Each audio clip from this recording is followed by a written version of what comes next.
Hello guys, ഞാൻ ഇന്നൊരു variety കറി ഉണ്ടാക്കുക കേട്ടോ. പണ്ട് ഹോസ്റ്റലിലായിരുന്ന സമയത്ത് അവിടുത്തെ ഫുഡൊക്കെ കഴിച്ച് ഗ്യാസ്ട്രൈറ്റിസും ഡയറിയും ഒക്കെ ആയി പണ്ടാരടങ്ങിയിരിക്കുന്ന ഒരു സമയത്ത് ഞങ്ങൾ കണ്ടുപിടിച്ചൊരു വെറൈറ്റി കറിയായിരുന്നു ഇത്.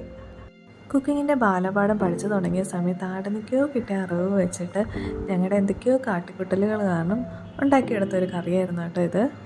പക്ഷേ ഈ ഒരു കറി എന്ന് പറയുന്നത് ഞങ്ങളുടെ ഇടയിലൊരു വൻ താരമായിരുന്നു. ഹോസ്റ്റൽ ഫുഡ് കഴിച്ച് മടുത്തിരിക്കുമ്പോൾ ഇടയ്ക്ക് ഈ ഒരു കറി ഉണ്ടാക്കി കഴിക്കുമ്പോൾ കിട്ടുന്നൊരു ഫീലുണ്ടല്ലോ, ആ ഫീലാണ് ഈ കറി ഞങ്ങളുടെ ഇടയിൽ താരമാക്കിയത്. ഹോസ്റ്റൽ വിട്ട ശേഷം ഞാൻ ഇപ്പോഴാണ് വീണ്ടും ഈ കറി ഉണ്ടാക്കുന്നത്. ഒരു നൊസ്റ്റാൾജിയ. ഇങ്ങനെ തന്നെയാണോ ഉണ്ടാക്കുന്നതെന്ന് പോലും എനിക്കറിയില്ല. അതുകൊണ്ട് അറ്റ് യുവർ ഓൺ റിസ്ക് വേണമെങ്കിൽ ട്രൈ ചെയ്യാം കേട്ടോ. ഈ ഒരു കറിക്ക് പിന്നിൽ മറ്റൊരു കഥയും കൂടെ ഉണ്ട്. എൻ്റെ റൂംമേറ്റ്സ് ഈ വീഡിയോ കാണുന്നുണ്ടെങ്കിൽ അവർക്ക് കത്തിയിട്ടുണ്ടാവും.